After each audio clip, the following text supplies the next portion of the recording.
when packing, always think, what outfit am I wearing to the airport and home, and how do they sort of speak to each other? So I'm going on a plane, so I'm wearing these sneakers that have green, this sweatsuit that also has green, and you can best believe that what I'm going to wear home also has green to match the sneakers, also has a cute t-shirt, and I'll wear the same jean jacket on the plane to and from.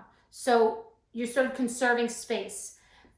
I also pick one color scheme the whole trip. So it's like, this is gonna be floral. And the bag I'm gonna wear on the plane is light blue. Maybe there are some greens and some pinks, but everything is gonna go with everything else on this trip. And then maybe next trip, everything's black and white. Maybe the next trip, it's all neutrals and beiges, depending upon where you're going. So I like to pick a theme.